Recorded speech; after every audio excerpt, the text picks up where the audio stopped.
நடுவில் கொஞ்சம் பக்கத்தை காணும் அப்படின்ற மாதிரி கொஞ்ச நாளாக காணாமலே போயிட்டீங்க, எங்கேன்னு எல்லாரும் கேட்டிங்களே, உங்களுக்காக தான் இதோ வந்துட்டேன். ஸோ நான் ரொம்ப நாளாக நிறைய பேர் சொல்லி நான் இன்னைக்கு போன இடம் தான் திண்ணை மெஸ். ரொம்பவே டெம்ப்ட் சொல்லி என் தங்கச்சி என்னை கூட்டிகிட்டு போனாங்க.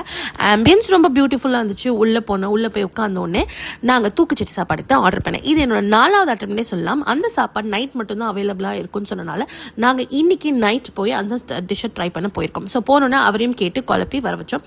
ஸோ ஃபர்ஸ்ட் சூப் தான் வந்தது. என் தங்கச்சிக்கு அந்த சூப் ரொம்ப பிடிச்சிருந்து, பட் எனக்கு சுத்தமாக பிடிக்கல, ஏன்னா மண்ணு மாதிரி இருந்துச்சு. அடுத்தது நிறைய வெரைட்டிஸ் வந்துச்சு. தூக்குச்சட்டி சாப்பாடு சொல்லி ஆகணும்னா 180 rupees தான், பட் குவான்டிட்டி ரொம்ப கம்மி. பட் ஒருத்தங்க தாராளமாக சாப்பிடலாம். பட் ஆஹா ஓஹோ அப்படின்ற மாதிரி டேஸ்ட் எல்லாம் ஒன்றும் கிடையாது, நார்மல் தான்.